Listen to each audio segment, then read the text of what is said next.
There we go. I'm online. We're good. Okay.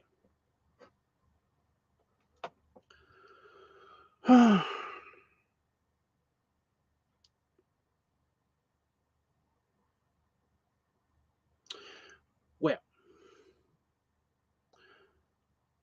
not much has happened apart from the fact that I just found out that I missed someone's birthday. Although to be fair, I knew it was around about this time. But yeah, it was Itchy's birthday yesterday apparently, and I completely forgot. And I'm dumb. I knew it was around this time. I have got him something for his birthday, but it's just that he's not here, so I can't give it to him. But whatever. It's like I'm really annoyed at people that basically assume that I'm mad at them. Like I've got this one friend, and he always thinks the worst of me. He thinks that I've got like the worst reactions or whatever, without actually even talking to me. He'll basically just assume that whatever I say is the worst interpretation of whatever I say. You know, So basically, like he'll write me a message apologizing for something, and then I'll say it's fine, don't worry about it. But he'll read it as it's like, oh, it's fine. You don't have to worry about it anymore. He'll read it like that, which does generally piss me off. But yeah. But no, I just had a little mini talk with Itchy, and yeah, I hate it if he starts doing that. I'm gonna be actually annoyed at him. But yeah, my tongue hurts.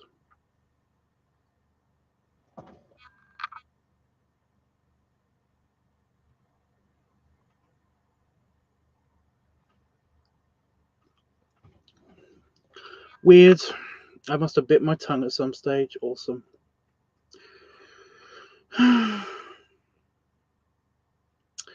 But yeah, so the title of this live stream, I'm not feeling good. I don't know what's going on. I don't know what's going on. I just don't feel okay, you know? Like I feel slightly queasy sometimes, and basically my appetite is gone, which is weird. That's a big question mark, there. Um, like I would be eating something right now, like this is the time when I go eat, but I'm just not feeling hungry. I feel like I don't fancy anything, and I feel like if I eat something, then I will have like tummy cramps or something. I'll feel even more queasy, which is not cool.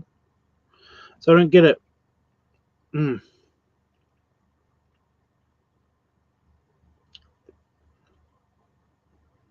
I definitely bit my tongue at some stage. Ow. Yeah. So I don't know what's going on there. Um. Yeah. Art wise, I have been busy. That sounds familiar. Uh oh. What have I got? What's going on?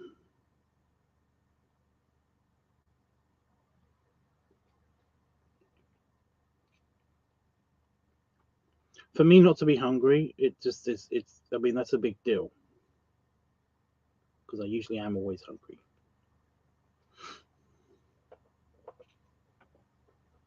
But hi, Panafox. Right.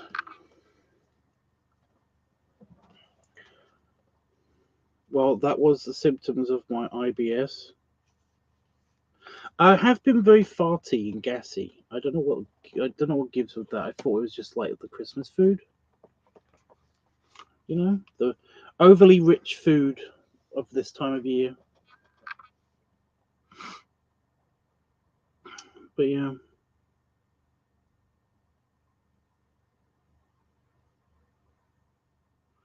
I don't know. A tongue thing is really annoying me.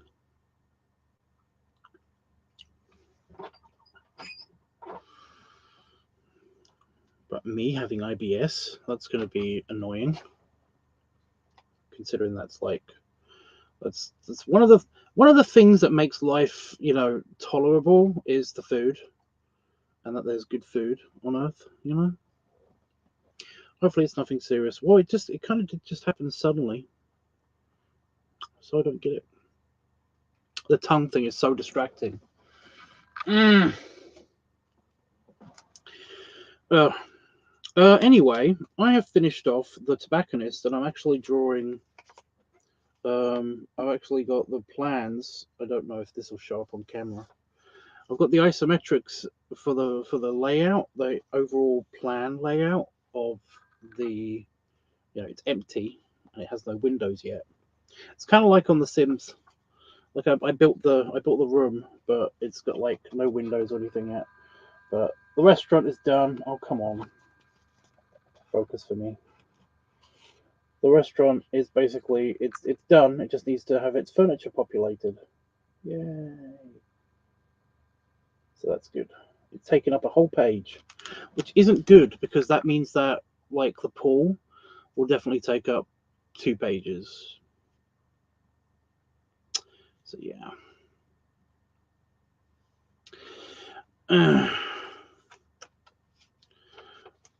And like the bigger rooms, because there are 2 bigger rooms. The game pub, the lounge, the upstairs lounge area, are both very large rooms that are longer than this, and they both will have to be done in this way. Unlike the floor plans, I'm basically trying to make them uh, all at the same kind of angle, whereas the floor plans I've actually done them just whatever fits on the page best.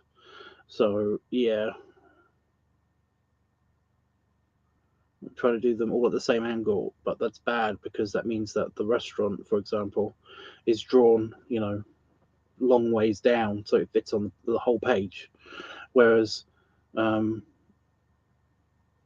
split the game pub, the game bar, and I've split the lounge into and the pool into 2 different pages, into 2 different sections, so that I could basically do that.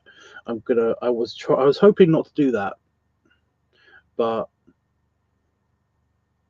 I mean, there's still a chance. There's still a chance because the pool is the restaurant square, right?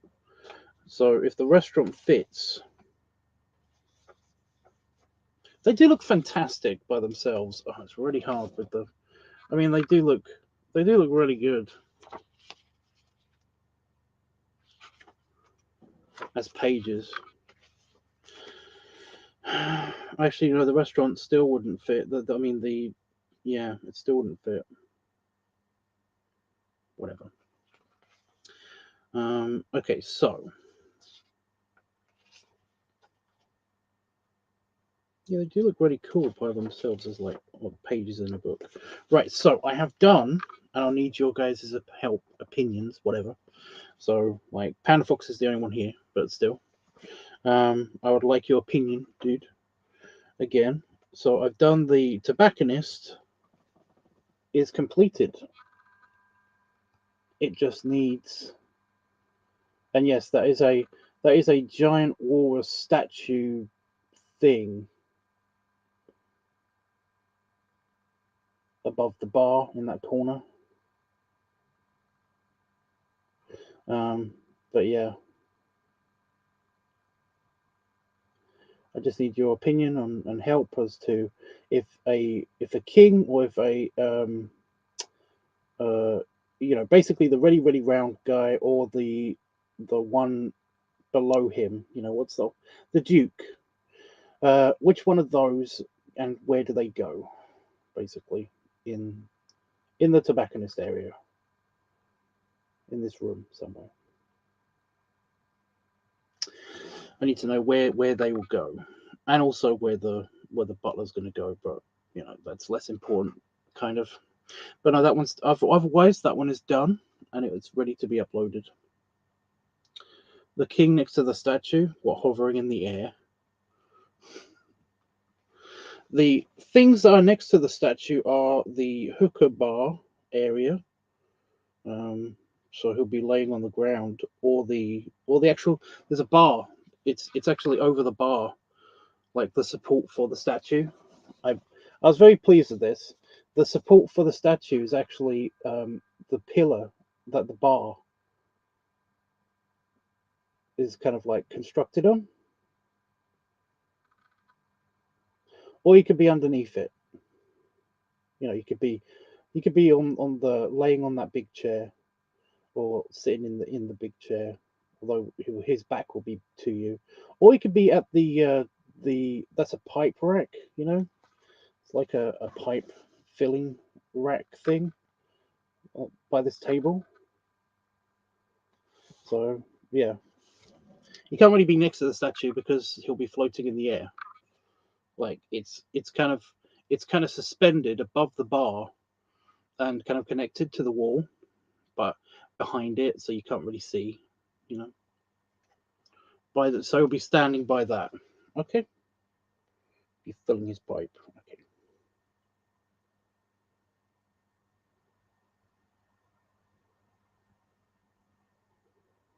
I will do that then. But yeah, that's what I needed your help with, and yeah, obviously he won't be the size of that. He'll be about the size of the dummy, the big boy dummy. But yeah,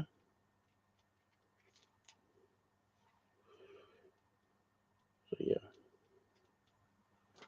Where's my bit of paper go? There it is.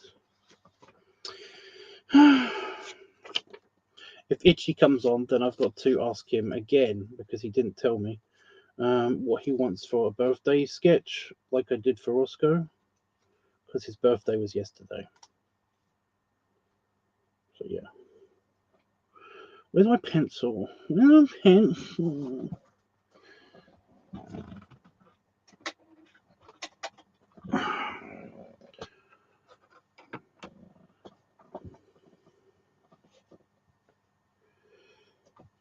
Right.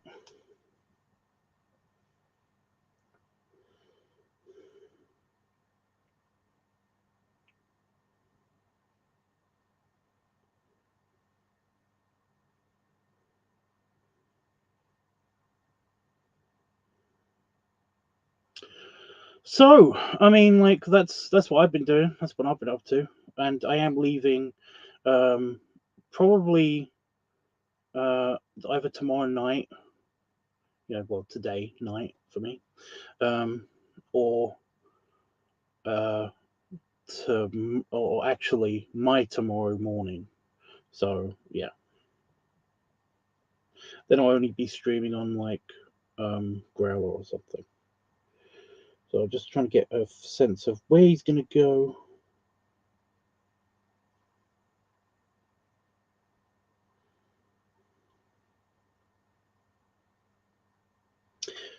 It's a shame I didn't do this digitally because then I could just copy the walrus and then paste it, shrink it down a little bit and put it like there, and then modify that picture. But I've got to draw it by hand again.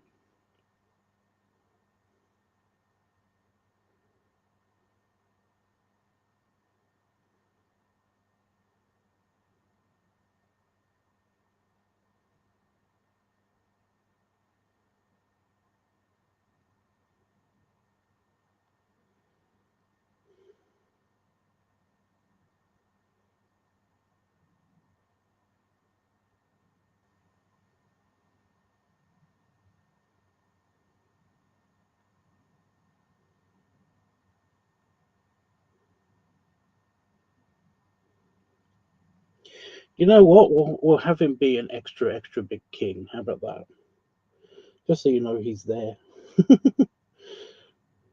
He'll be easy to ignore.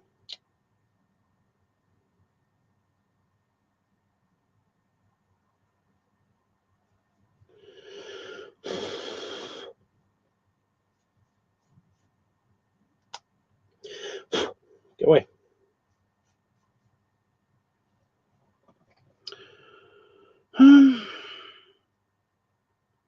Well, you know, I've got to go. I don't really have a choice. So, yeah.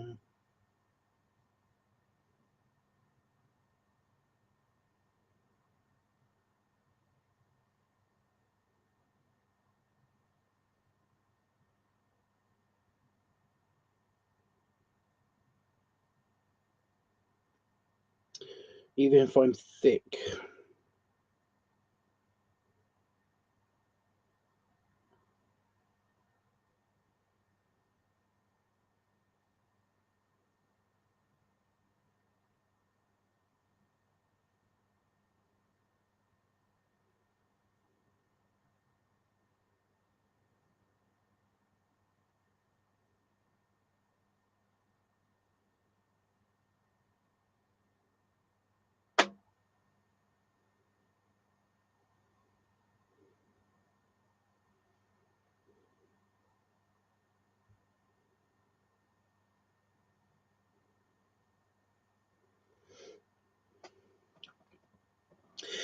Anyway, what you been up to? How you doing?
Holiday shoppers. Oh, I'm so sorry, dude. I know you can barely see it, but what kind of mustache should I give him? Should I give him a full-on mustache, or should I have him like with an Ambrose, or just have a big bushy beard?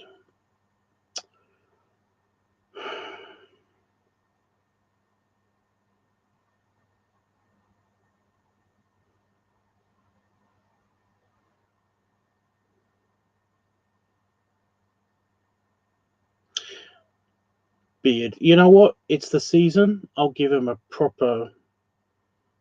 He'll have a proper like. It will be Santa. It's going to be an orb Santa.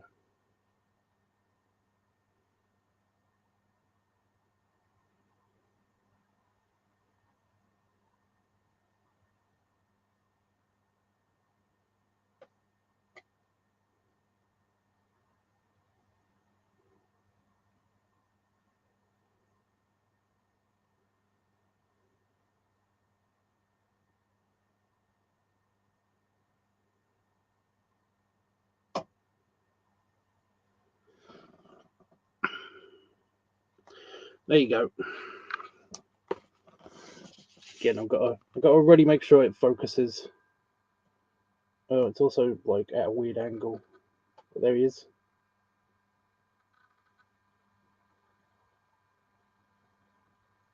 He's in a robe.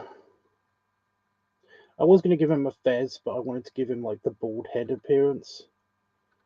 But yeah, underneath the statue.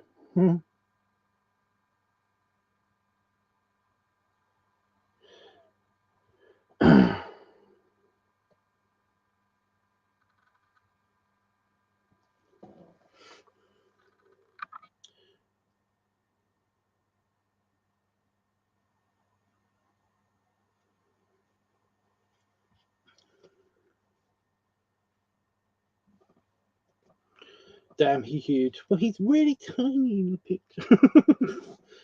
In the whole room. But yeah, he's actually not as big as I thought it was going to be. Like, he can still walk.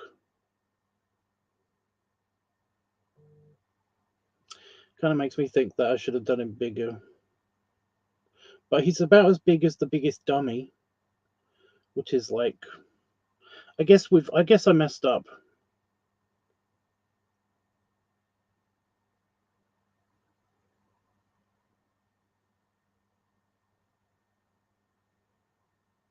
I guess he's just one of the dukes. I think that's my bad.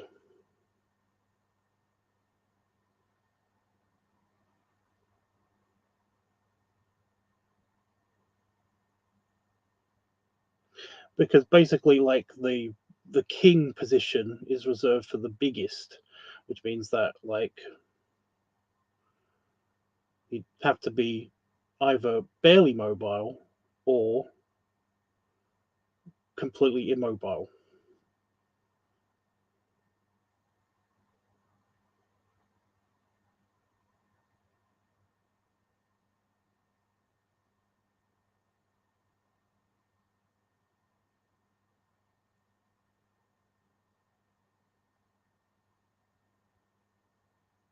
Should I take a scan and then basically try it again, or should I just leave it like that and then we do the next dude in the restaurant?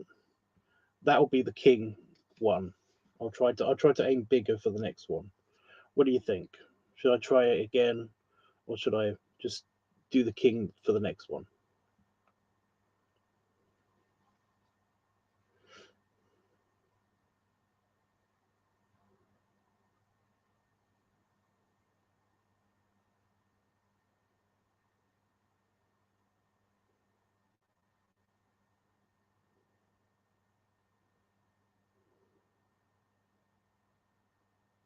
Okay. Well, that'd be cool, really, because then I could put him somewhere in the restaurant and actually have him like be conveyed as being bigger than that guy. Right, and where's the butler gonna go? Again, we have to have at least one butler to show the scale of a regular human. Um,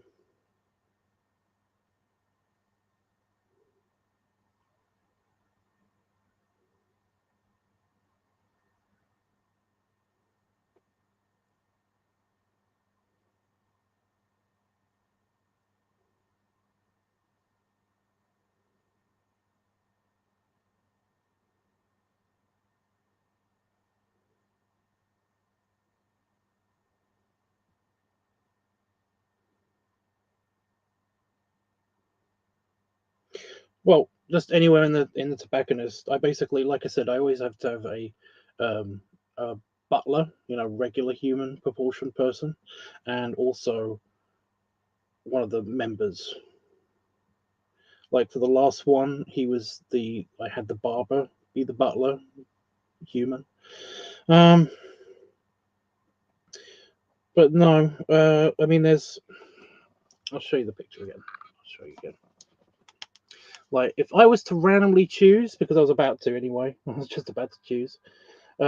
We got like in front of the humidor, like in front of one of the humidors, um, like carrying a ladder or something. Uh, because they do have like a ladder and everything. Because of course the humidor cabinets are like twice as tall as a person.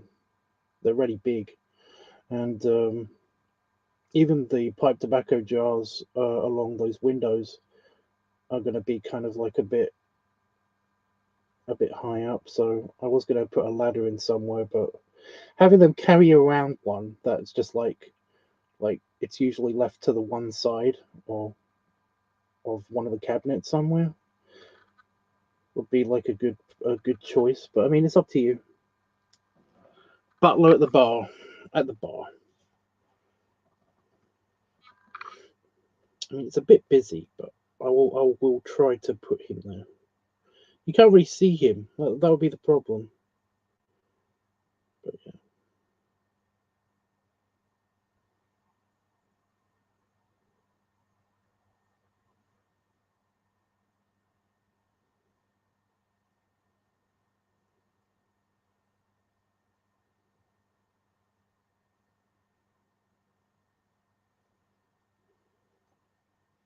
Okay. Well, that one's ready to be scanned then. Great. I'll scan that and do that before I leave. But yeah, it's really funny seeing the next page is like Roscoe's sketch. The camera really does white out the pages, but that's Roscoe's sketch. It's upside down.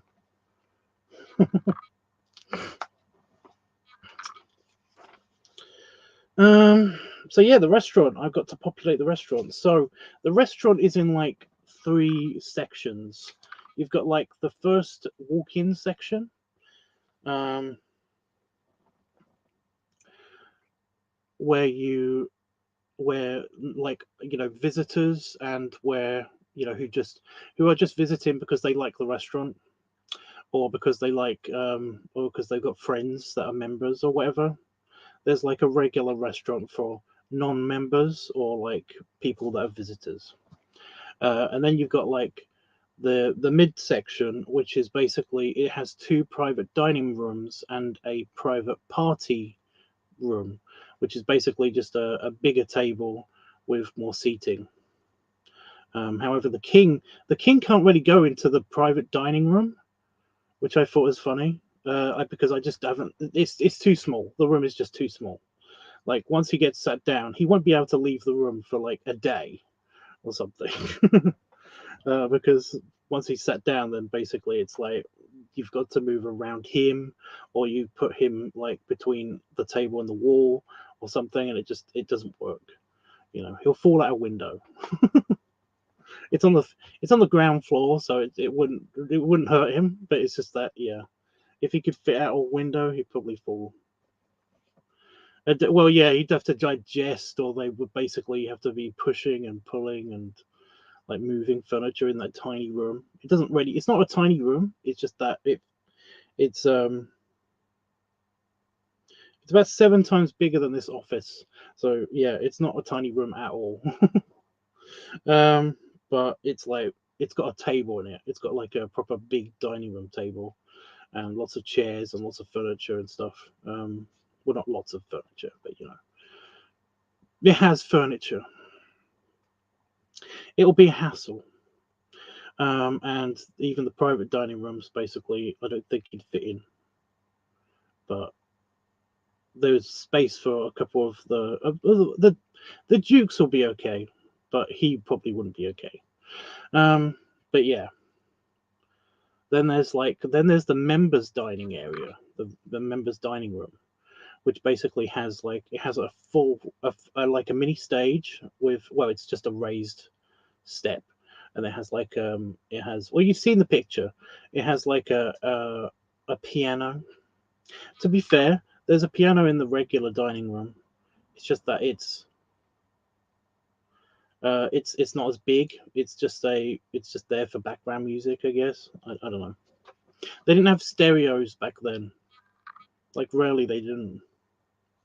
Um, but yeah, there's bigger tables. There's way more space between the tables as well, and of course there's the king's chair with his semicircle um, table for like the different foods and stuff. um, as well as extra big seats for the dukes or whoever wants to sit in them for eating with him and stuff. Um, but yeah, it's just a generally bigger, it's a bigger room for big boys. It's a big boy dining room. So yeah, what is that? What did I put there? Oh, that's just it's a plant rack. Okay, basically there's like a petition area thingy. I've got 2 of them in one in each dining room. Just near the entrance. It's just a bunch of plants. It doesn't really do anything. It's to separate the entrance from it's a thing. It doesn't matter. So yeah, I've got to. I'm glad it's split in three parts because when you're doing isometrics, then you want to do, like I said, you want to do the things in the foreground first before you do, and then work your way back. But if you separate it into separate rooms, then you can do whatever room is more in view of the other rooms first. And like I said, the mini dining room is first because I can see everything there before I get to the wall of the private rooms, and then I do the private rooms, and then I'm going to do the main dining room. So yeah, Roscoe was asking me because he was having trouble doing isometrics. It's really easy to do isometrics, especially if you have like a grid. If you're doing it on lined paper, or if you're doing it on like if you have like grid paper. I made this because it's a lot easier. I just use it as a guide. I don't obviously use it for everything, but essentially what you're doing when you have a grid is you are you know how you draw a cube. um, when you're learning how to draw three-dimensional stuff, you usually use grid paper, and what you do is when you draw a cube, you just connect like squares together. You're just connecting squares together, or basically how do I how do I explain this without doing this digitally? It's really hard. um,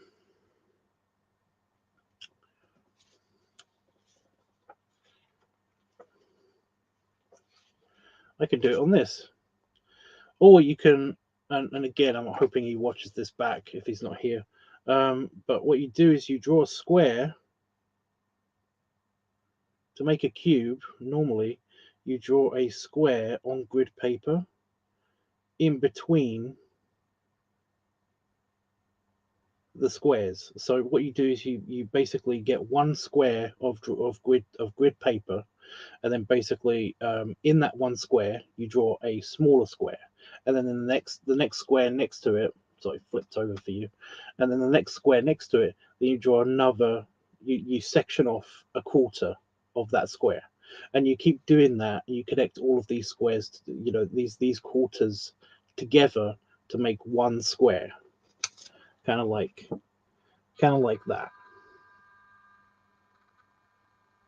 right? I'll do that more clearer.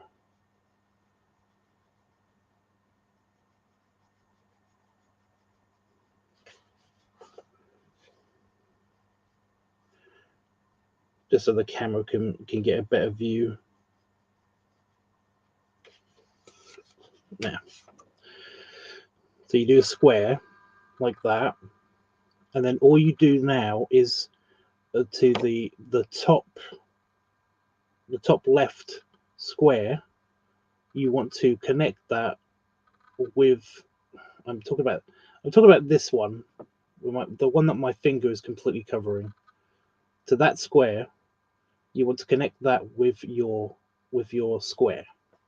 So all you got to do is make completely straight, like straight lines connecting each corner of your first square to the corners of this square, right? Kind of like that. And now you've made a cube. You've made a three-dimensional cube, basically. And that's all you're doing when you're doing isometrics. You're just doing that. Now this is a half isometric. This is a one plane half isometric. This means that you're basically making a 45-degree angle isometric drawing, which is what I'm kind of going for. That's what I'm doing. Again, one plane. If you're basically doing two planes, then that means that it's full on Sims. You're in full on Sims territory, where you basically have two 45-degree angles. So basically, like instead of like when it says one plane, then this is the plane, like this is the plane. So otherwise, I would basically make this corner would go down here like that. So this wall, this back wall would would be going at an angle as well.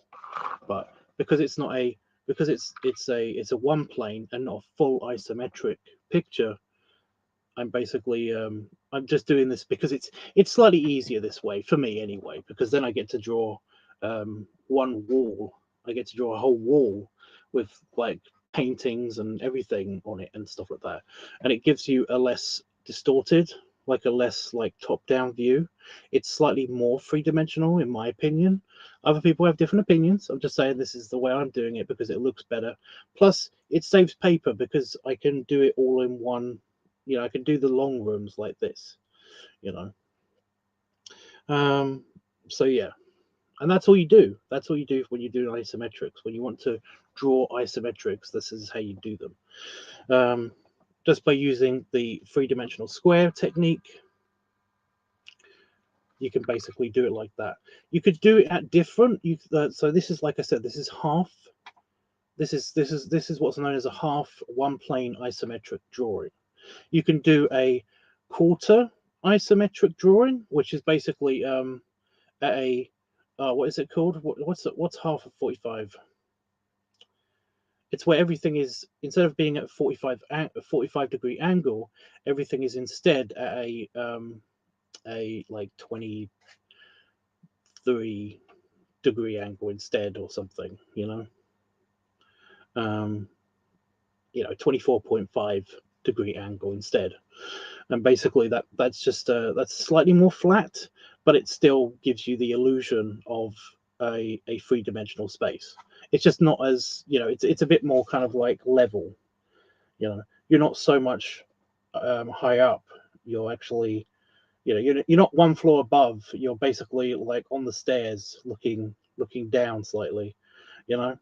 It gives you that more of a perspective and stuff like that. This is all it is. All I'm doing is changing the perspective lines. That's all you do. When you do this, you basically make everything your perspective lines. And what I've covered this, you know, your horizontal line, and then everything goes to a point, a horizontal point, like a horizontal line point.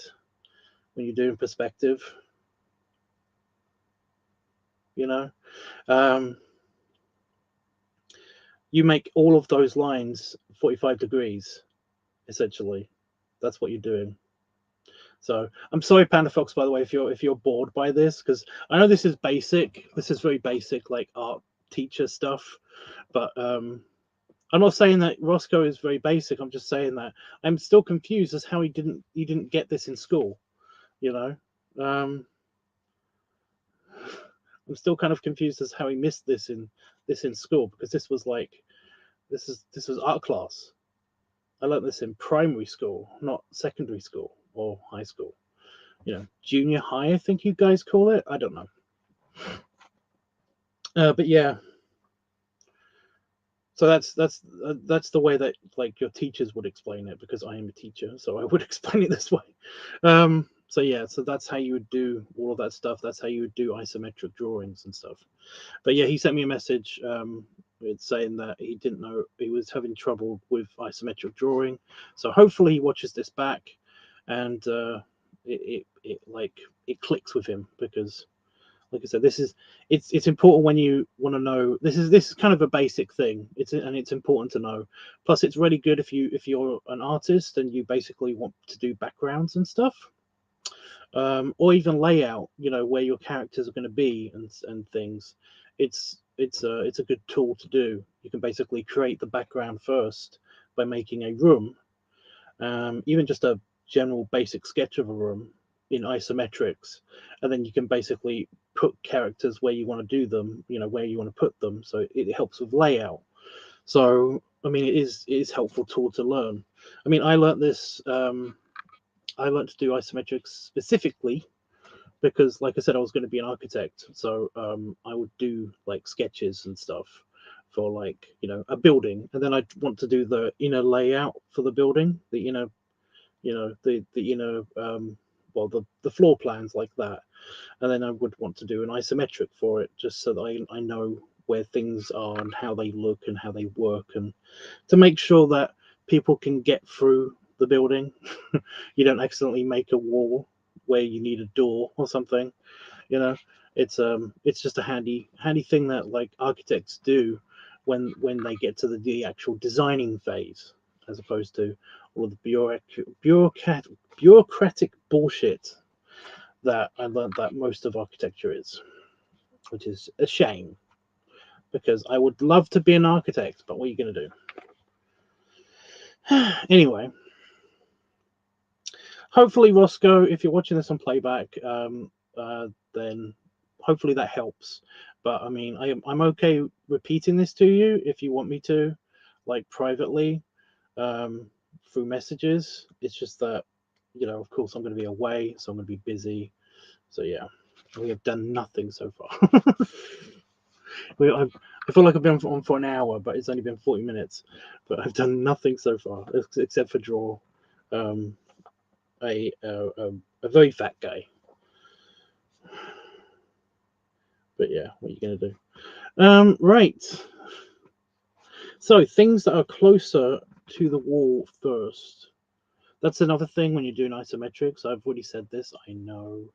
But what you want to do is you want to do things in the foreground first, because if you do things in the background, you'll have to erase them a lot, unless you're doing it digitally, in which case you can just draw over them. That's not that big of a deal, really. But yeah.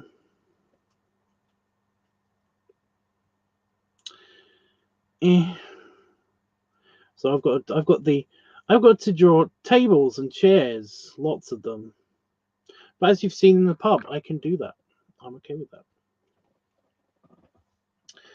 I am.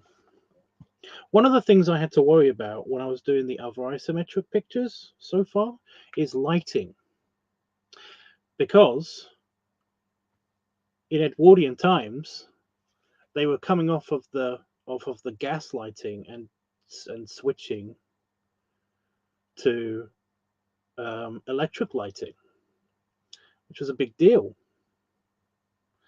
So when I'm doing the lighting, I don't know if you've noticed this in the previous like rooms and pictures and stuff. If you don't see lighting on the walls, and I've tried to make sure that I've got as much lighting on the walls as possible, then you basically would have chandeliers, or you would have lighting on the ceiling. And again, this was very uncommon in the Victorian era. They would have lanterns most of the time, and even gas lighting and stuff. By the way, that must have been a pain in the arse. Doing buildings, you don't have to worry about electrics, which is great. But when you build a building, you have to put in airtight pipes into the walls and make sure they're airtight for lighting fixtures, which were everywhere if you had like a really like big house.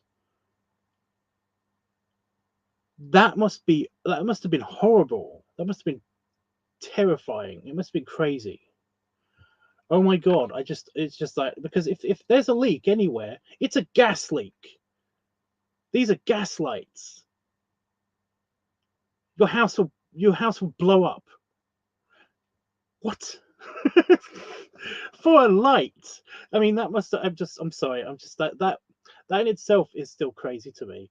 It's like every time you have a light in a period, if you watch like a period piece and everything, that's set um, in the Victorian era or in the early Edwardian era, then you basically have this issue of like not trying not to be distracted by how many lights are everywhere, because there'll be lights on the walls and you're like, today you just don't think about it because it's a light. It's just it's emitting photons. It doesn't burn anything really. It's a highly energized gas, or it's a filament or something. It's not nothing's burning. back then they all had to be lit. Every single light had to be lit. So you have to keep lights at least at a level where somebody can get to it with a ladder or something. Or if in the case of chandeliers, they were basically lowered and then they were lit and then they were raised, and then basically it's like they were usually candles. They weren't bulbs for chandeliers and like ceiling lights and stuff. It's just like it's a whole big thing of wow. Just the amount of fuss that happened in the past is like crazy to me. But yeah, I've had to do this for every single room. I've had to make sure that there's lighting, or at least there's an explanation to where the lighting is for every single room. And this means that during the nighttime, a lot of the rooms are going to be dark and dingy. Like the Turkish baths are a great example of this, because basically I've just had like there's lighting on the ceiling, but apart from that, you basically are kind of like um, screwed. It's there's not that much lighting in the Turkish baths. At night they'll be very dingy and steamy and kind of like and humid, and it's just yeah, it's crazy. Um, but in the pub there is like I've made sure that there's lighting on the walls. Um, there's also going to be some overhead lighting, but I couldn't actually draw the overhead lighting because it would block out a bunch of stuff that I wanted to show. So yeah. In the tailors also there is a mini chandelier kind of situation going on. Um, so yeah, they're not really a mini chandelier. There's basically there's a it's kind of a chandelier. It's just a, what do they call it?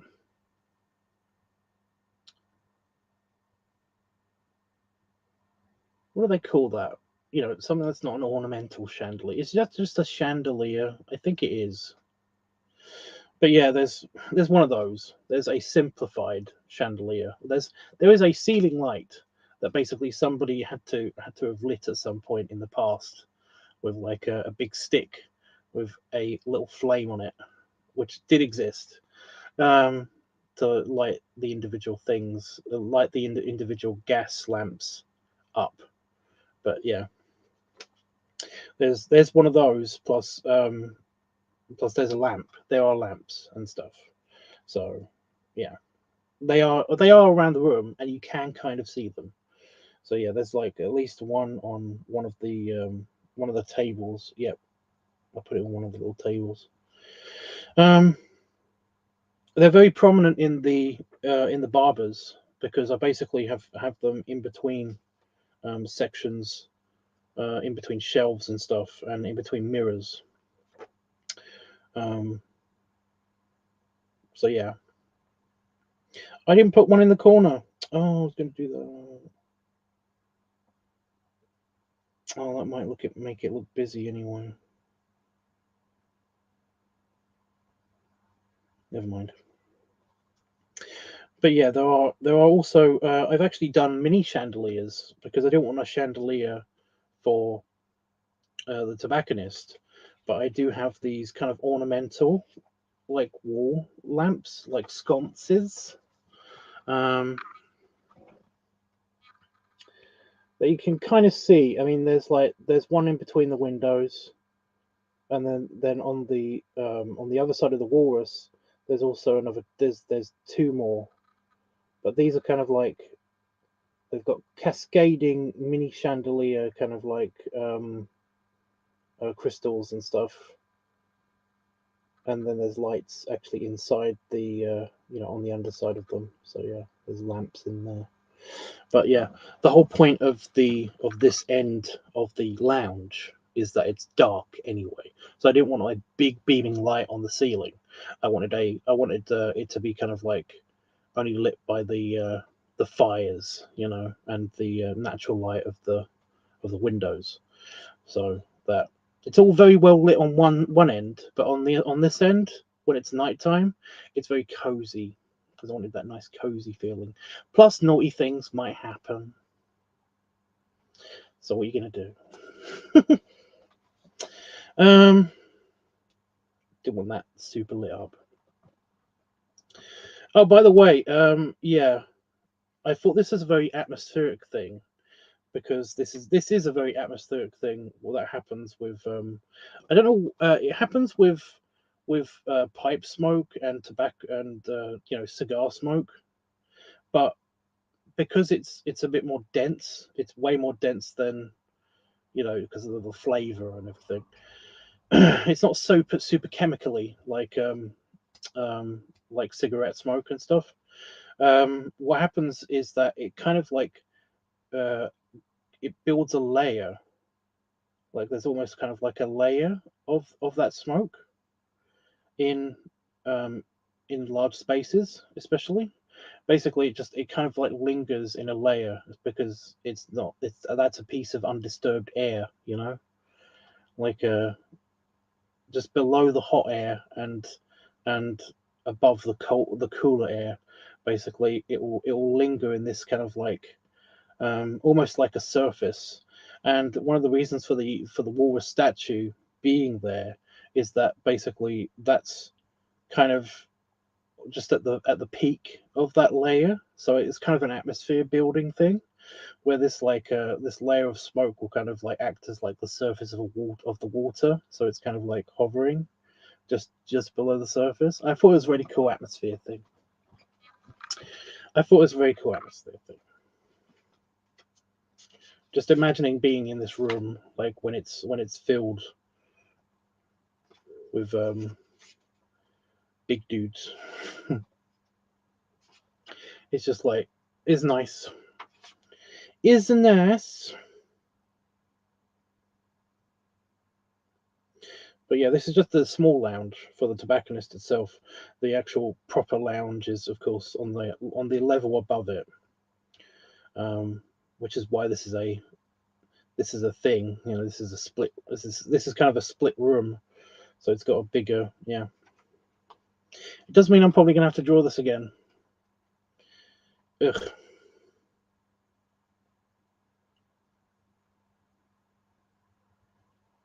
I could be cheeky, and when I draw the lounge, I could just like omit this part off.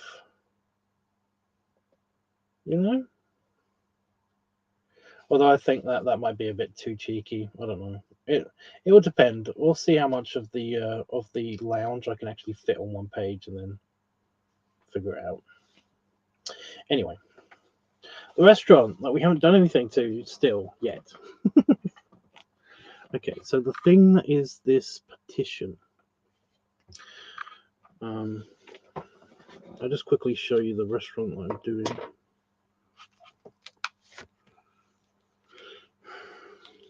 So we've just done all of the shop rooms, but yeah, the restaurant. So that's the restaurant that I'm doing now.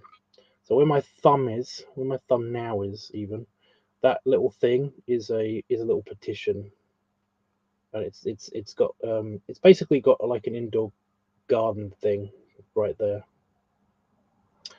like a little a trough, a flower trough or plant trough, just for a little bit of greenery. You go into restaurants, sometimes they have like that, just they have random furniture and stuff to separate the entrance to the not entrance. So small compared to the rest. What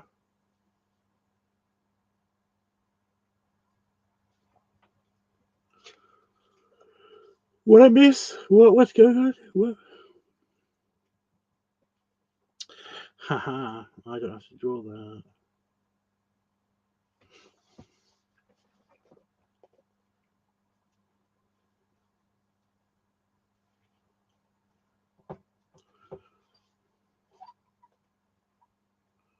The greenery so small.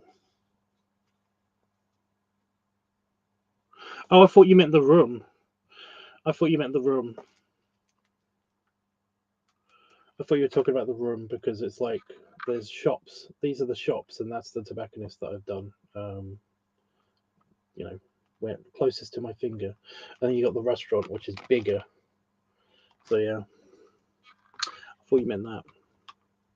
But yeah, the greenery is going to be tiny. It's just a little, yeah, it's just a little thing. Just a little thing.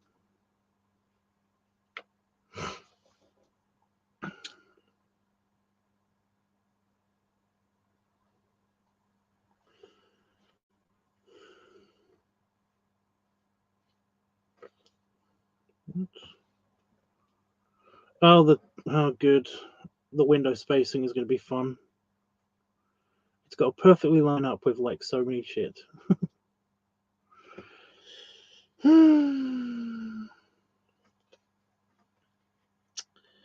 It's fine.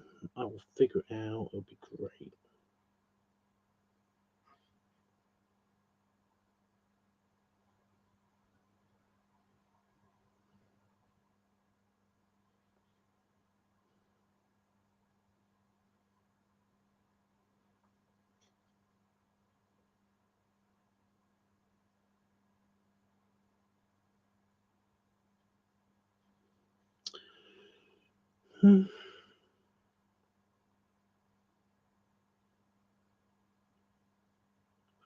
Victorian and Edwardian food was weird.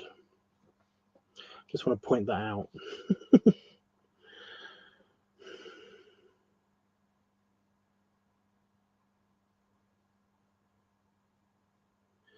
I mean, of course, they'll have some classics.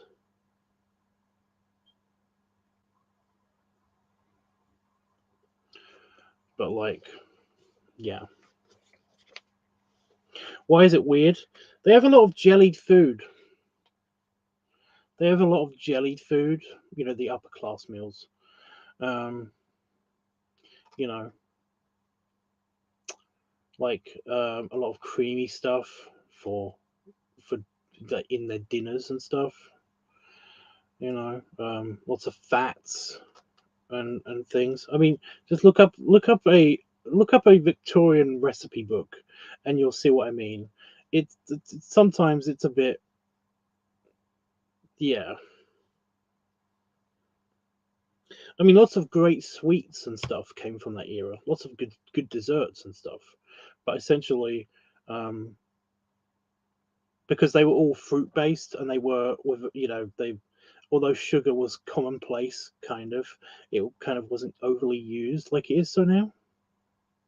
They were fair heart. Well, no, it's more a case that you know, uh, things that were easiest to get, they would eat. You know, so you have like mutton and corned beef and things like that. Whereas now we have like chicken and beef and steaks and all that stuff. And yes, they did have that stuff, but it was only the upper class that got access to that stuff. Even chickens weren't a thing for a long time in a lot in a huge amount of history. You know, there's like they are very much a 150-year kind of a thing. It's taken chickens outside of the Far East and certain parts of the world. It's taken chickens like 150 years to actually become a regular staple, regular option of food as a food source. They were basically usually kept for eggs, and for their feathers. Basically, they were just, yeah. The chickens weren't actually eaten for a huge portion of human history. It's very weird because chicken is like my favorite. So it's like what? So it was just about availability and stuff. Um, so yeah, so they would have like things like pheasant and peacock. Peacock was actually weirdly famous. That was weirdly famous as a famous rich person food. Um,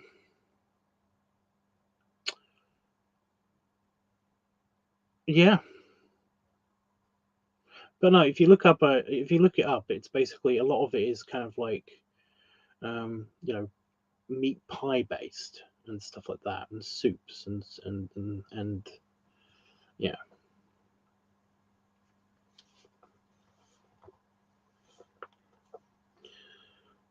But oh my god, it was crazy. It was crazy. Jelly deals.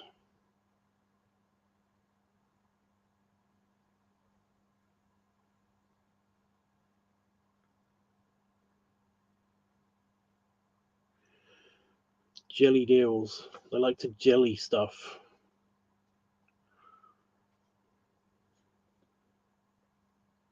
Mince pies.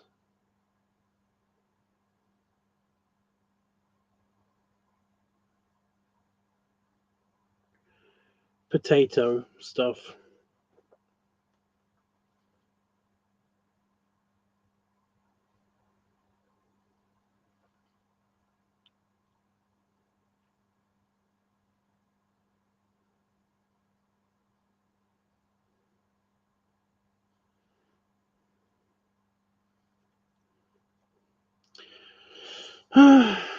But yeah, they're basically Victorians. Well, most people for a history of just like have had just whatever they can grow locally, and whatever they can you know, kill locally and stuff like that. Roast boars and stuff like that. They still had like hunting shit and stuff. I remember eels were the only animal that survived the Thames after the Industrial Revolution. The only thing that survived in the Thames for a long time in general, because they can live in almost anything. The Thames was used as a toilet for a long time. It's crazy. It's weird now. It's very strange now because although you know, it's not completely free of pollution, you can see through the Thames sometimes now. That is mental. That is mental.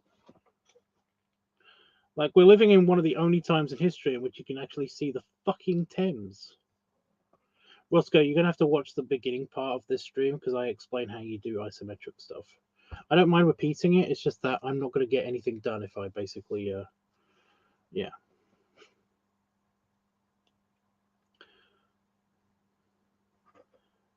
So where's the post?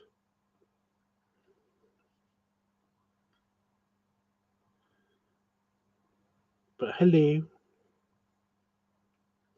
But yeah, the Thames is crazy. The Thames is crazy.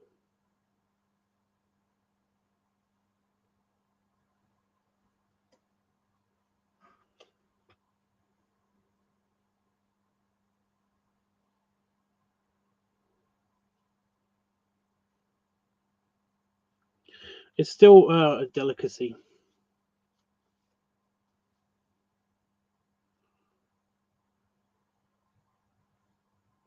Yeah, I know you said that, but when you finally do get to it, then yeah. Well, I went into more detail because I was like busy when you DM'd me, so I went into a bit more detail. It doesn't matter. It's all good. Where's the okay? I'm doing the restaurant at the moment, Roscoe.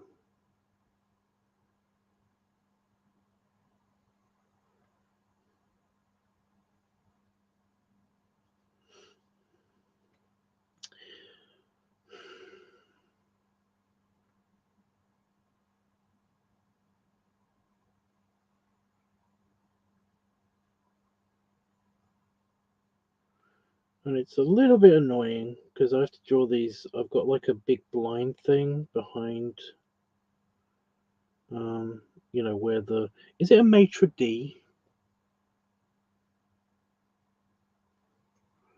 Is it a maitre d? The person who's in charge of the restaurant.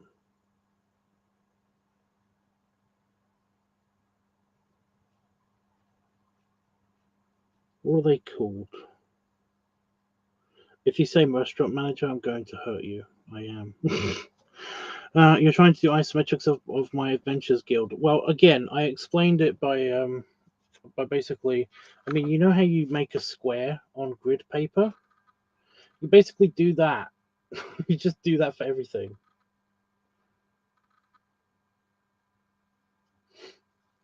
I mean, it depends what kind of isometrics you're doing, because if you're going full on Sims, then that is a the Sims is a half isometric. It's a isometric half. Like it's a, how did I explain it before? What did I call it before?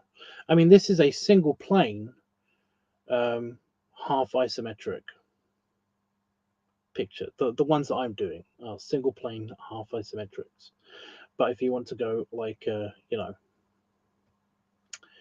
um, if you don't, you can just not say any planeless isometric. Just a simple isometric picture is in fact what the Sims is, because it's got two. It has no plane. Besides the ground, it has no plane. It's a full on isometric picture, whereas mine is a single plane, which means one flat side, and then the rest is at a 45-degree angle. So yeah, like that's all I. Well, that's basically what I said. I'm pretty sure that's essentially what I said anyway.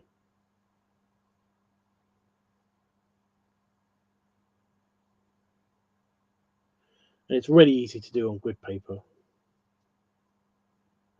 I basically made a mini grid paper, a mini bit of grid paper in black ink so that I can see it through plain white paper, just as a guide for when I set up the rooms.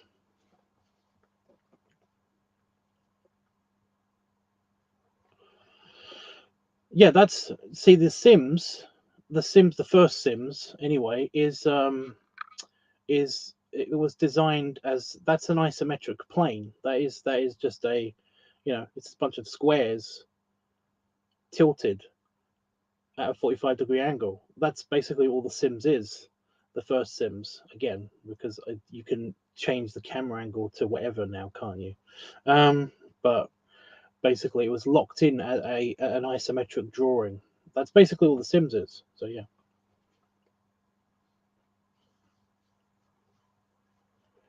Well, even if it has grid mapping, that doesn't make it isometric. Like this isn't an isometric picture. It's just a map. it's a floor layout. It's a floor plan. You know. What I've done is isometric. Oh, by the way, I've finished the lounge. I finished the tobacconist. It will be scanned in when I go and force myself to eat something. But yeah, it's finished.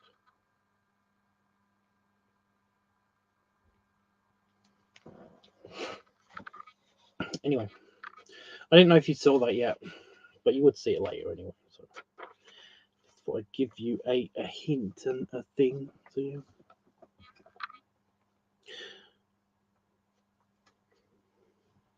Like I said, I don't mind explaining how isometrics work again. It's just that um, it would take up the rest of the stream before I go away. I'm hoping to get all the furniture down for the small um for the small restaurant, the guest restaurant, that half of the restaurant, because they have a non-members restaurant, but then they have a members restaurant. It's divided into two bits. Two bits.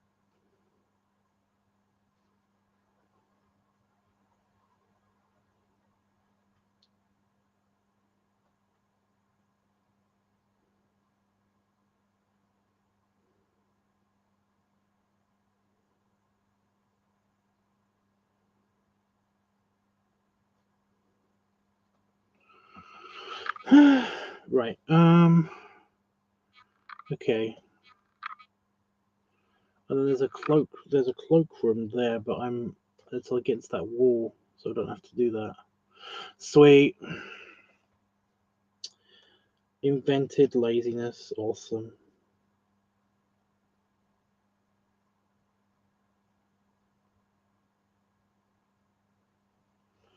I think we lost Roscoe again. Okay, and then there's a screen behind that screen. Okay. I am taking this with me, so I will be doing this like while I'm at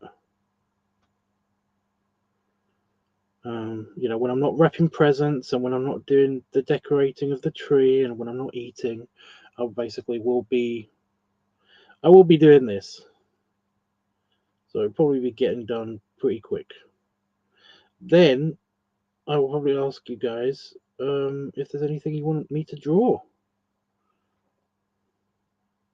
Probably on Twitter or on Discord. So that'll be fun. Like I said, I got to draw Itchy's something because Itchy's birthday was yesterday. So I got to draw something for Itchy. I don't know what I'm going to draw for Itchy. And I did want to do a Christmas card for Damon because I guess I gotta because I love him and shit. I already gave him a Christmas card, but I was like, I felt really bad about it because I normally draw his cards. You know.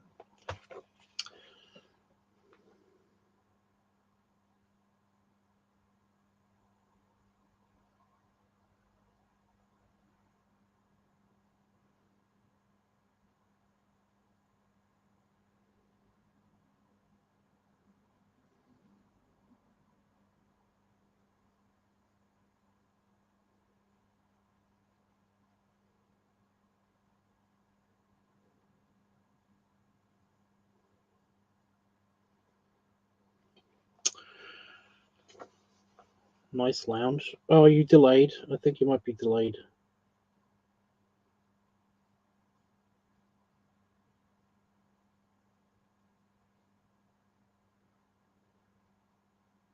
If you're just seeing it now,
Okay.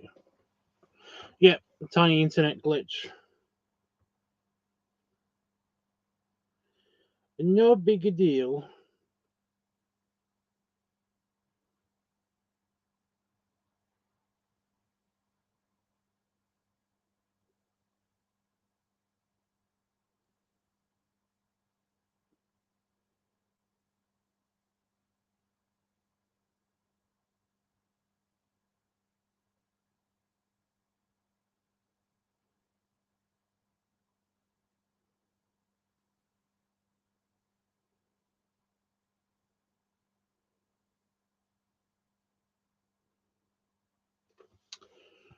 Seems good now. Yep. I don't know what I was saying. I don't know what I was saying. Okay, so we've got 2 tables. Oh, I've got to put the piano in. Is the table going to block the view of the piano? Probably not.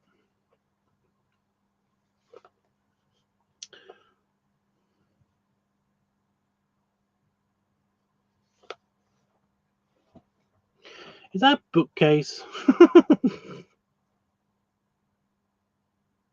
There's something on the wall here, and I just don't know what it is. Like, I didn't label every single bookcase, but it looks like a bookcase. I'll focus on the piano.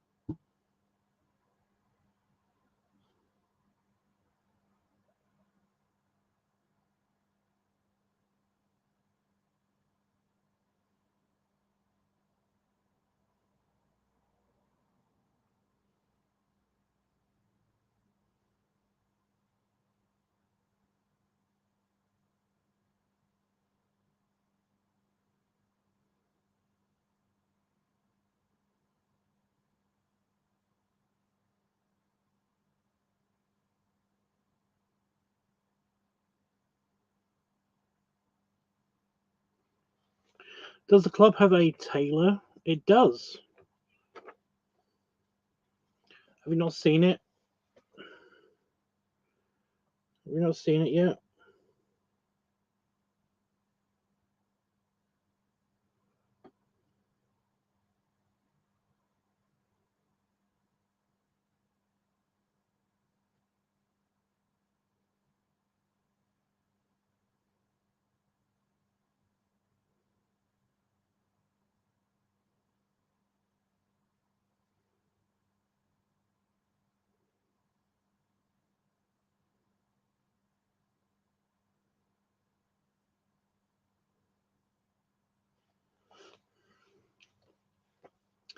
Have you not seen it yet?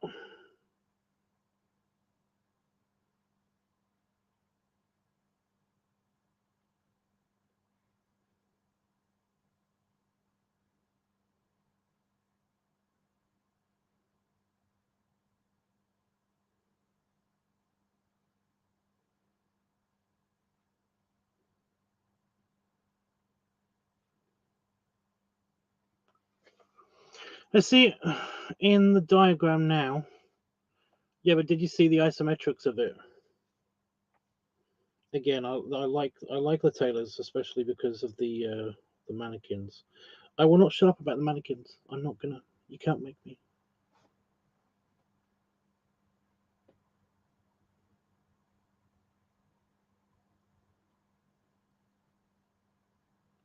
Like he's the one of referencing for the pose.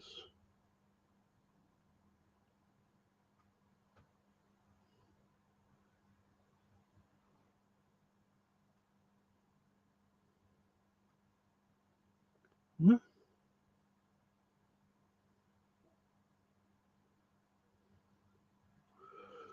Right, I got the piano in, so I'm just doing the table where the tables are going. Okay. The guy you did the rubber sheep art for.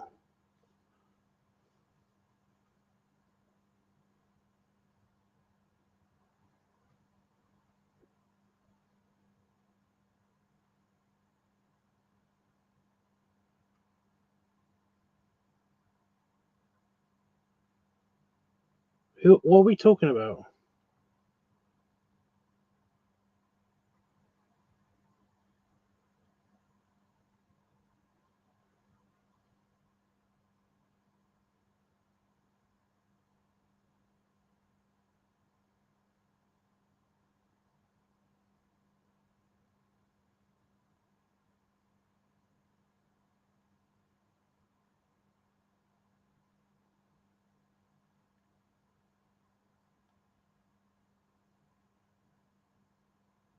What's going on? Did you want to see the tailors again? I will show you the tailors again in real life. But yeah, Don, it is on Discord. It is available on Discord. You just have to scroll up a bit. Not too far. It's not that. It wasn't that long ago.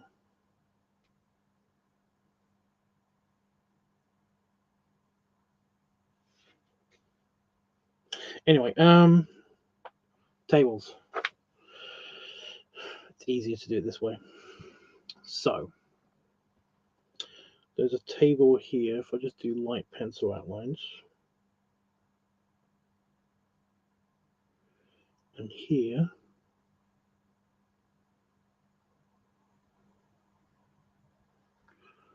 and there's two square tables.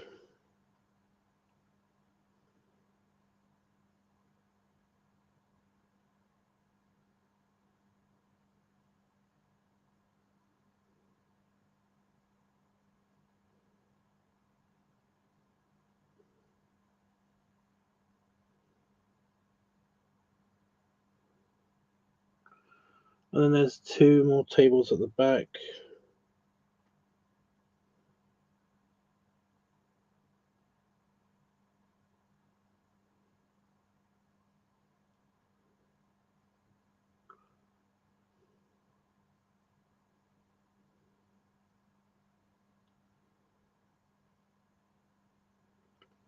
And there's that wall that has tables on it.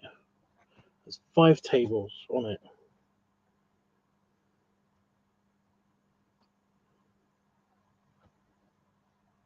Yeah.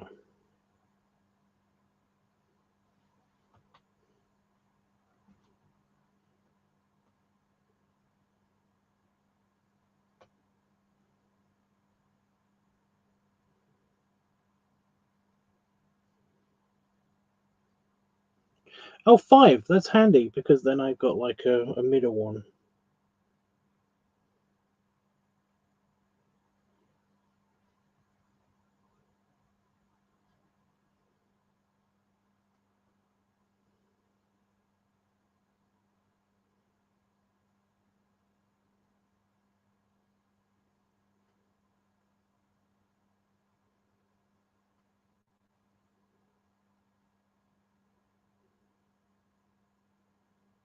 Odd numbers are way easier to work with.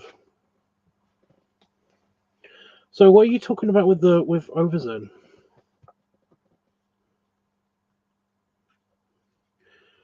I'm still confused.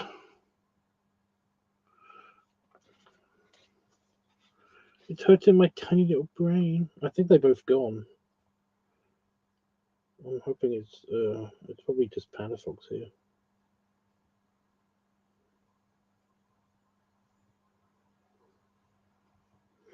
Ugh, that guy.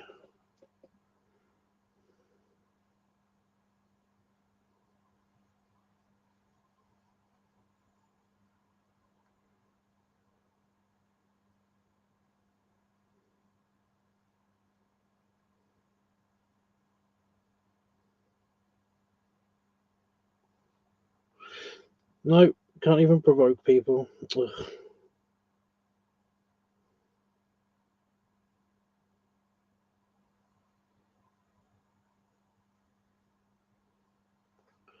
God damn it. Oh, I'm using it as a reference for the head butler. Oh, he's nice. It's a good choice. I like him.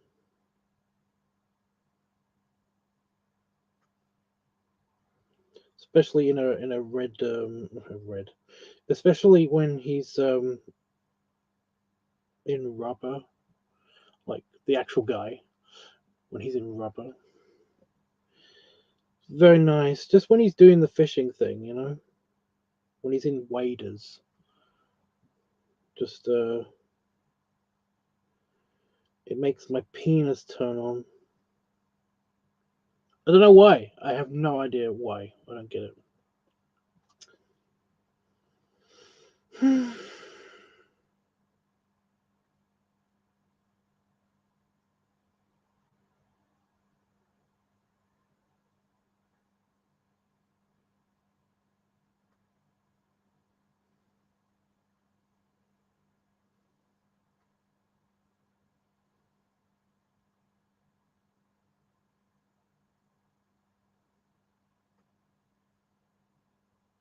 I mean, probably because he's attractive, but yeah.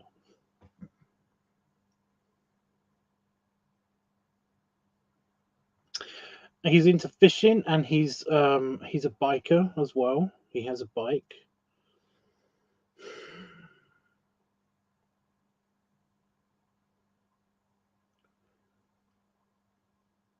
He's really cute, but I don't think he's uh he's never been into me, so whatever.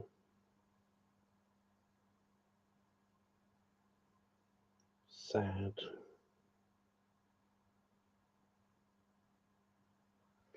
Like I did a couple of art pieces for him. Well, not for him. I did some fan art, but yeah.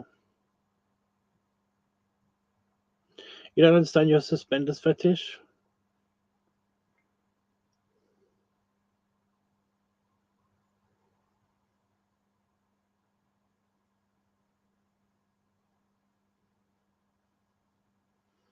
They look good on some people.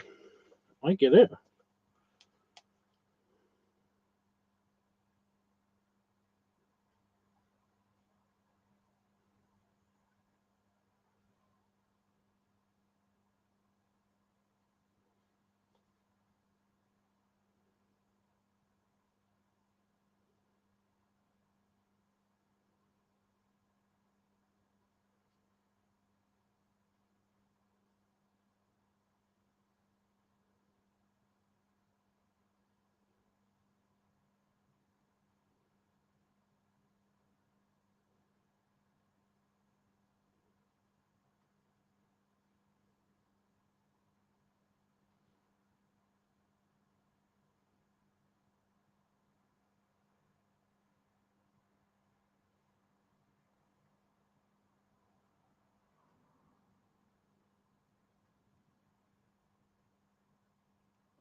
They do, especially how they frame the belly. Yeah,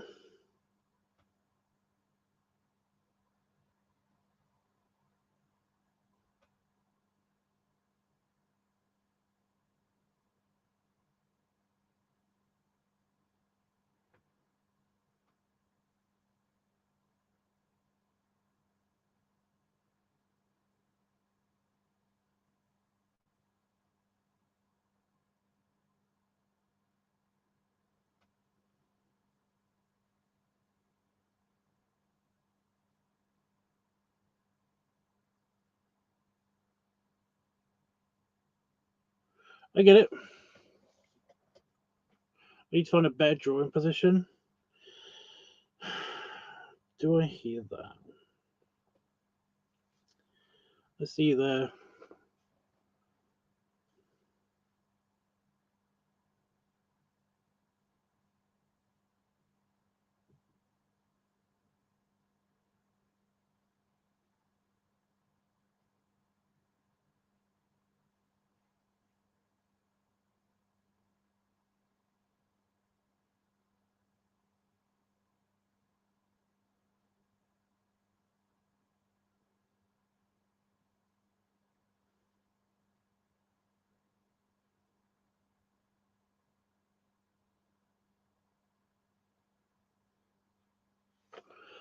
Uh, yeah, but yeah, I get the braces thing.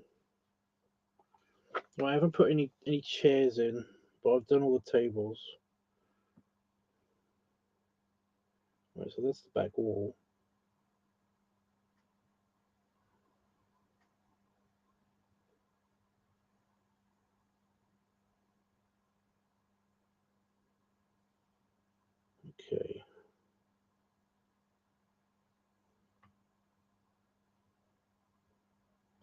Where are the windows? Where are the windows?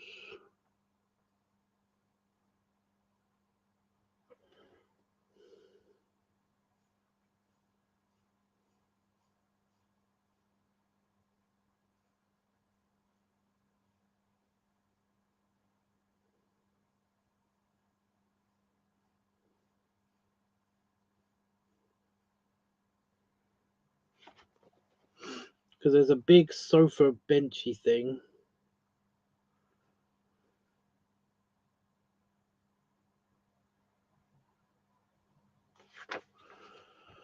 At the back, that's not lining up.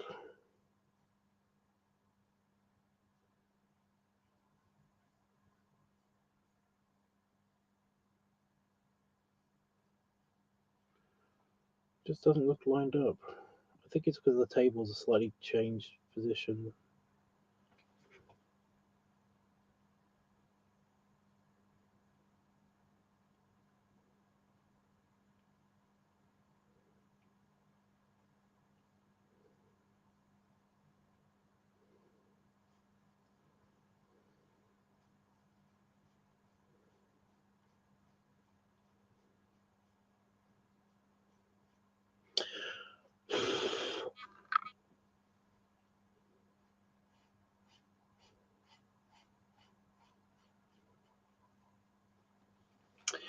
Like I know where my favorite drawing position would be. Sitting on top of Itchy.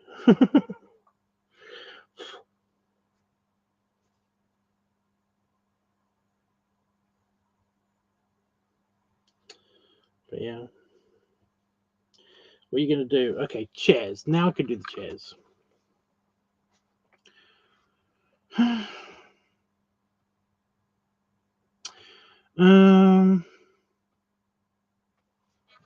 I try to stay as faithful as I can to the floor plans whenever I'm putting random furniture places. So things like chairs are important.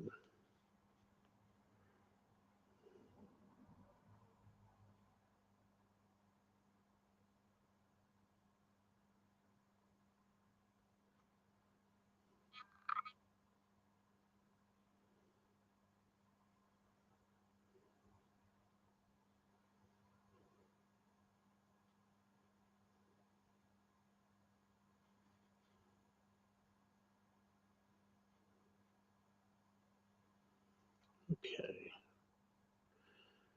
One table done.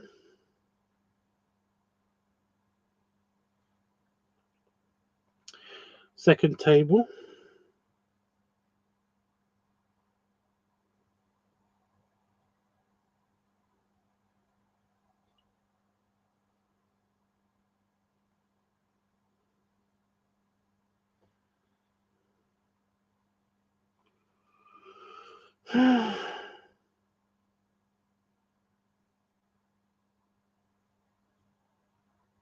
When I was an illustrator for like children's books and stuff, oh my god, you have to do so much tedious shit. A lot of people don't realize that being an artist means that you have to do a lot of tedious shit. So, like, because sometimes you have to draw literally thousands of hairs. That's literally millions of pen strokes, and stuff like that. So it's like,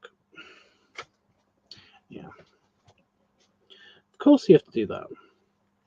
You have to draw trees. You have to draw like backgrounds. You have to draw like a grass. You have to draw so many little flowers. All that stuff.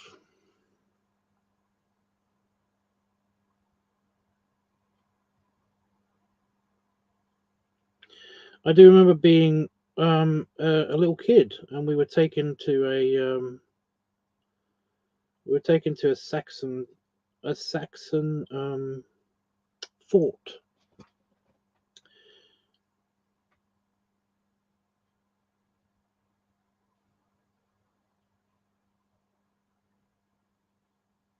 We were taken to a Saxon fort, and we were basically told to draw, um, like the table and the altar to this like little Saxon church thing.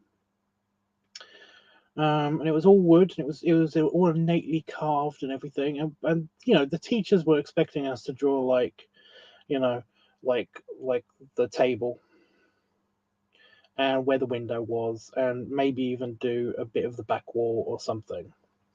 But the carving, the intricate carving that was on this altar, was basically like lots of little tiny windows. Just a row of just windows, just lots of little windows, and they all each had a little man in them and stuff like that. And the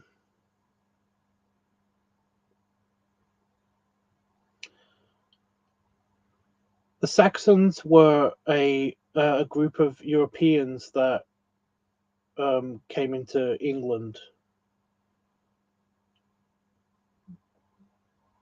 around about, you know, they were around when the Romans were here as well in the UK. So basically, it was like they were here before the Saxons, before the Romans. The Romans, they invaded England, and then but before the Romans, there were the Saxons.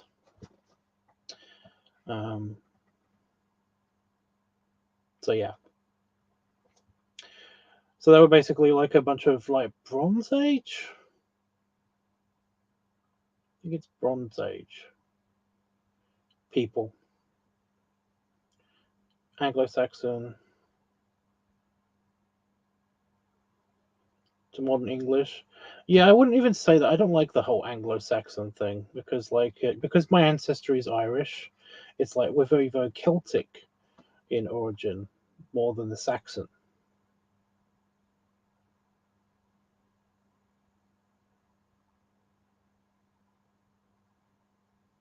Although there's nothing wrong with being Anglo-Saxon, it's just that, you know, it's like and the Saxons were in Ireland. They were in Ireland. They, you know, influenced a bunch of Celtic and you know, Viking stuff. But yeah.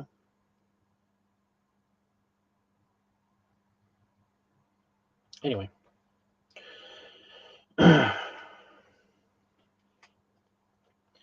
The Saxons. Anyway, they made a bunch of forts. They made a bunch of shit out of wood, basically. They did a bunch of like wooden stuff. But they made a bunch of forts, and they were really cool. And when I was a kid, they would take us to history, you know, like history school trips and stuff. So we get to go in a castle. We got to go into a wooden castle, and it was awesome as a little kid, you know.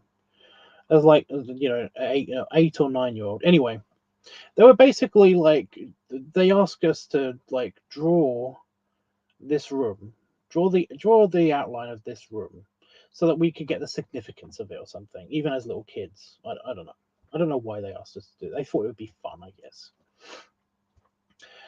So yeah, I drew the room and everything, but then I was like, I'm not done. But I don't want to draw every single little man and every single carving.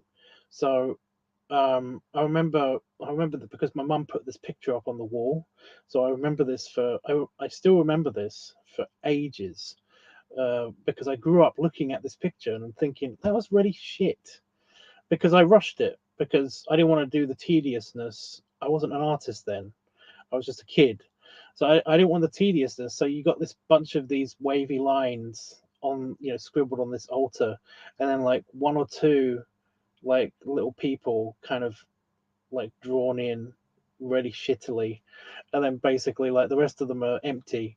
And basically because the room itself looked really good except for that part, my mum really liked it, and she hung it on the wall, or she put it up on on, you know, not on the fridge because we didn't used to do that, like on the cork board, you know, kitchen. And basically it stayed there fucking ever. But no, as I grew up and I became more of an artist, I basically like was trying to figure out why this picture doesn't look right, why this picture annoys me, why it bugs me. And it's because of my laziness of not wanting to do the tedious stuff. I know I was a kid, but I was like, I could have tried a bit harder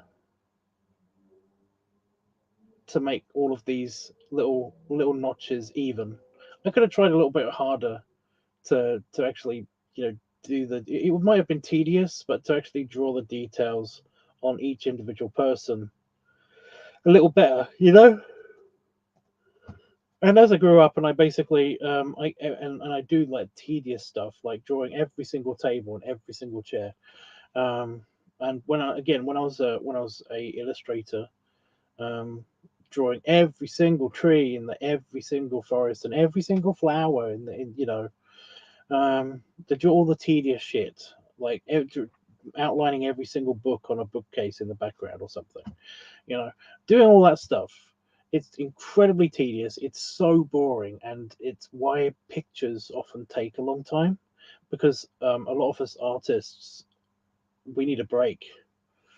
We can't do it. We can't do it all the time. We can't do every single brick on the wall. It it will drive us crazy, you know. So yeah, being an actual artist, being a professional artist, being like an illustrator, even doing the fun stuff, even doing tattoo artistry and stuff like that, you have to do every single little loop on this Celtic knot design. You will have to draw every single one and make sure it looks right, and it's so boring. you know but I know my brain can handle drawing. Can't handle drawing every book. You would love to do that. Well, that's what I mean. It's like you would get bored of it after a while. Everybody would. It's crazy. Um, it's just that it's people different. Everybody has a tolerance. Your tolerance levels are up and down. And when I was actually an illustrator, it was like my tolerance was extremely high because they paid me, and I got structured regular breaks. And I often basically went to a park nearby in London and stuff, and that was nice. I got to unwind and chill, But before I went back to drawing every single fucking flower. um. So yeah.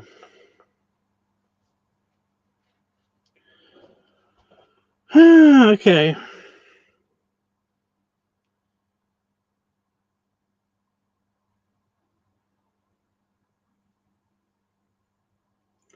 I'm actually feeling hungry. I'm actually feeling hungry again.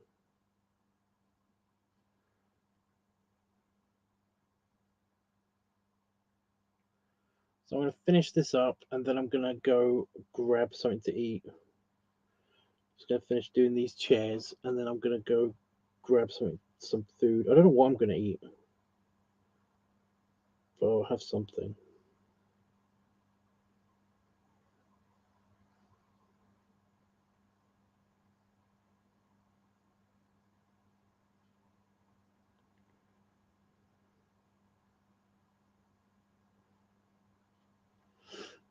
Yeah, that was just a general warning for anybody that's interested in actually being a professional artist.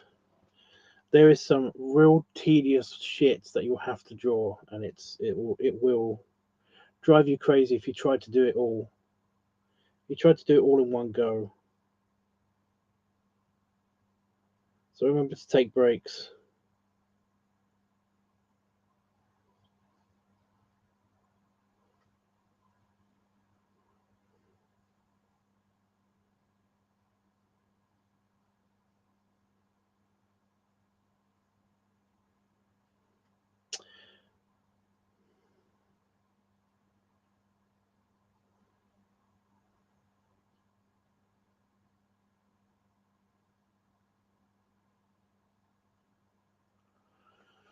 Hey, Panda folks, welcome back. Um,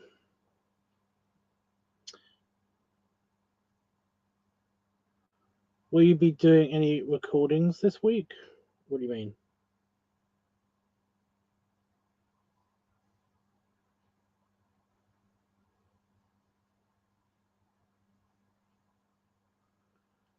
What you mean?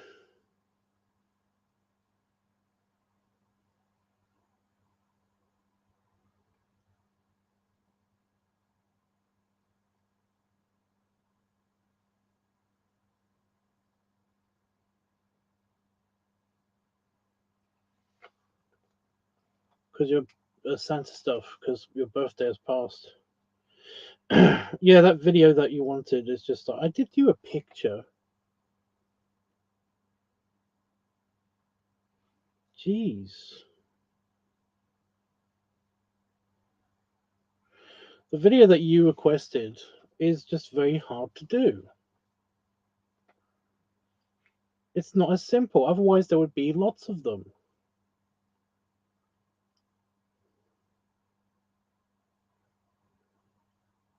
There are lots of them. They're just not of me.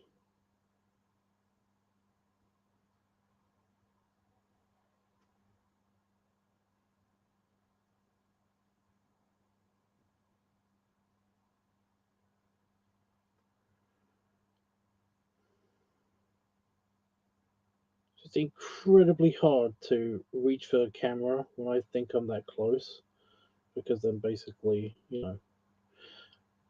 reaching for the camera, I could lose it, and it would take another half an hour to build up steam again.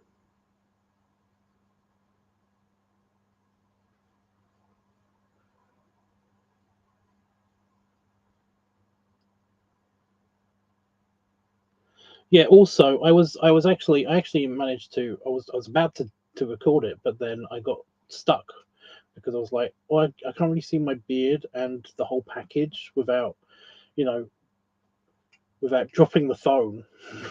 So it's like, yeah,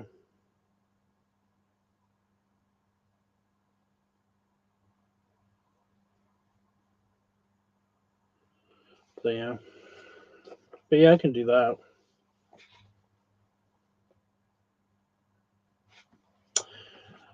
Okay. Anything else before I go? I think, and this any questions or anything anybody want to ask me before I go? I'm just looking on here to see if there's anything I missed out, because I've done all the chairs. I've done all the furniture. Yep, I literally just need. Oh, there's a flower pot. There's a flower pot.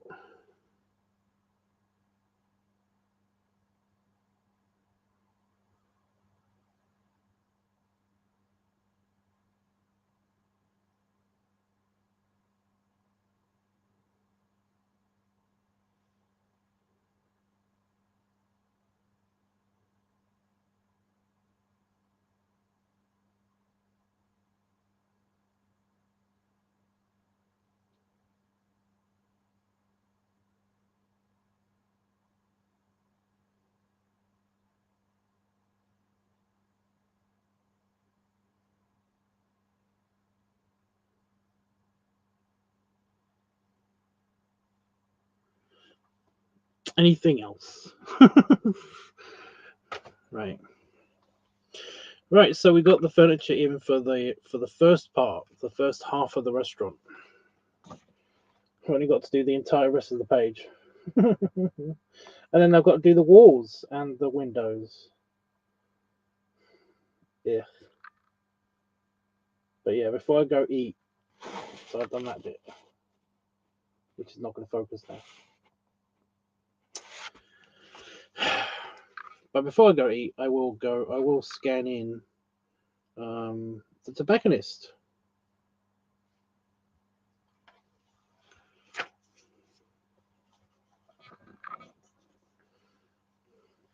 with a very, very round Santa bear friend.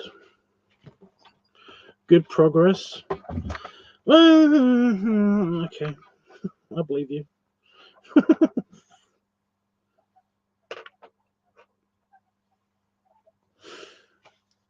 Right. Will it actually scan this time? Because I had a bit of a problem before because the paper wouldn't stay flat.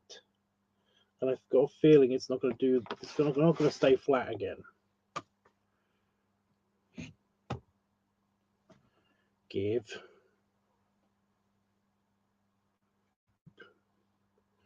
So will it actually scan this time?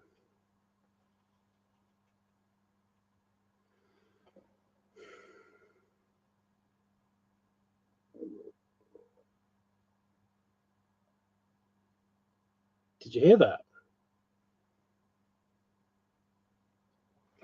My tummy just yelled.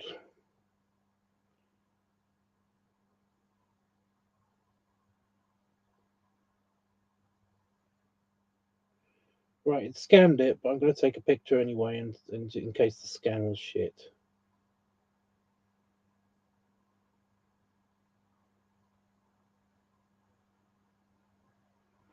So that I can then, do it manually.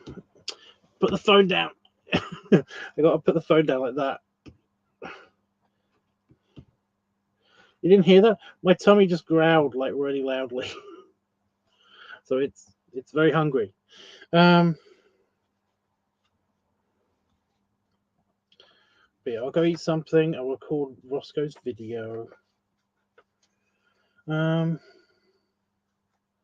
then I will be back doing this. Probably finish this one tonight. Or this morning, whatever. But then I have no idea what I'm doing, because basically I will be getting ready to go.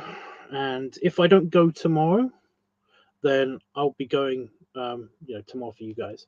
Then I'll be going in the morning the next day. So it will be tomorrow for me.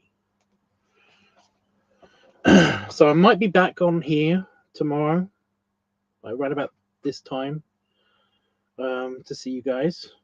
Or if I'm not, then I probably will be on my way to my mother-in-law's. And then I don't know how much free time I'll have to do arty art stuff. Shut up! It's really yelling at me now.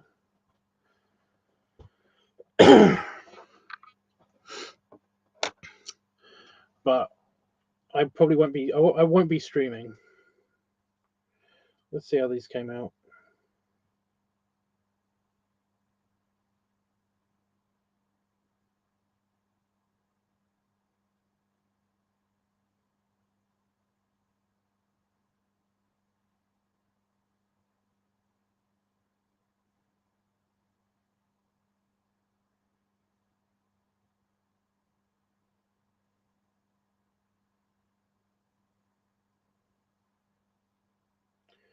Yeah, the scan one didn't work again, so I'm going to just quickly tweak this one.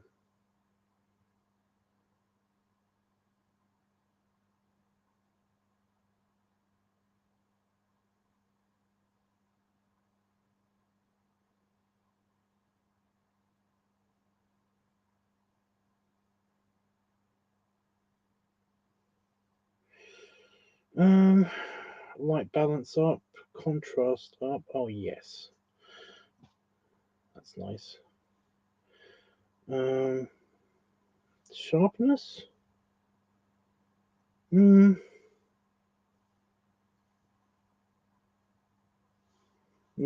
the sharpness doesn't do anything.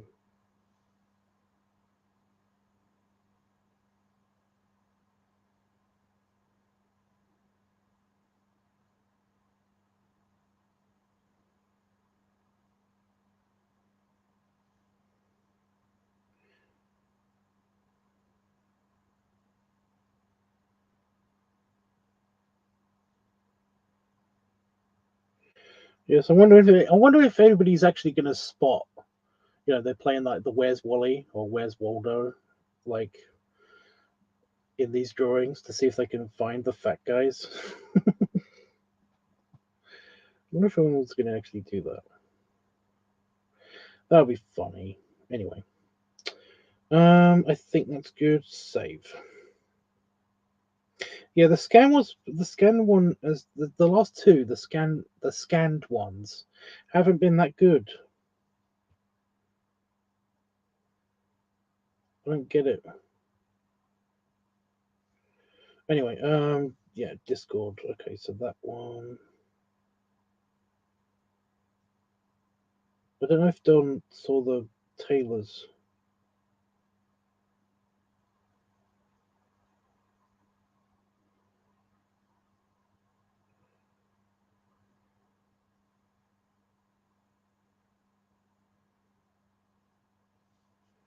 There it is.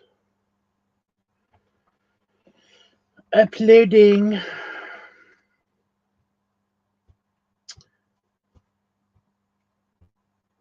Going to be hard to miss. Well, some of them are a bit hard to see. So yeah,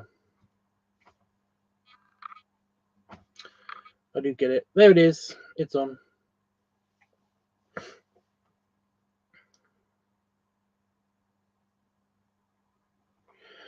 Basically, he's not on the map. So if you're looking at the top of the, you're looking at the isometric picture, and you basically are like, what is that? What is that? What is? It's not on the map.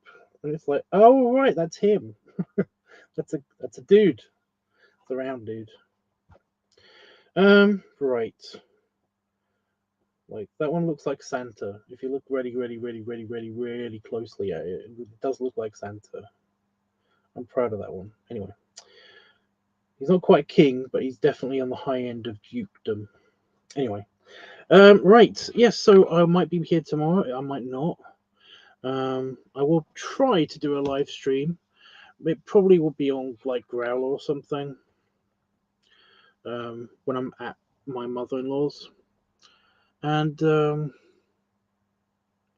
yeah, I'll be in communication. If you keep, I will be on Twitter.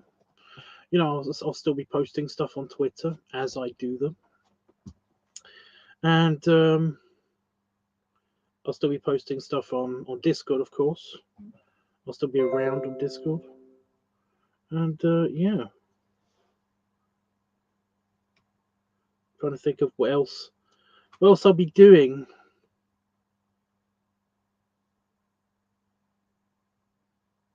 I don't know.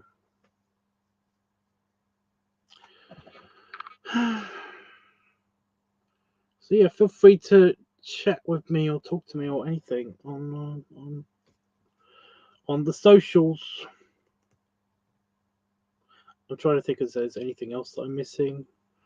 I'm probably going to be back tomorrow, like at the same time here. But you know, this is just in case I'm not. In which case, I'll probably have to do this all again. Do we have burgers? I'm gonna have burgers. Oh no, I had burgers yesterday. I'm gonna go find food.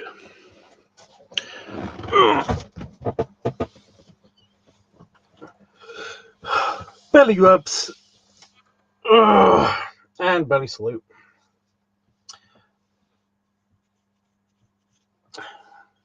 Belly scratch. Yeah. I won't have much of a choice when I'm at my mother-in-law's. I will, even if I'm not hungry, I'll eat something. Because it's Christmas. Maybe it's just all the sugar. I had a bunch of sugar yesterday. That's probably what it was.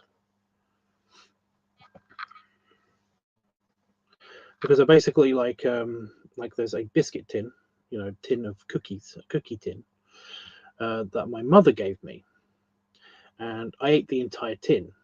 Like I had my scone, I had my cheese scone, which is delicious, with corned beef and butter. It was awesome.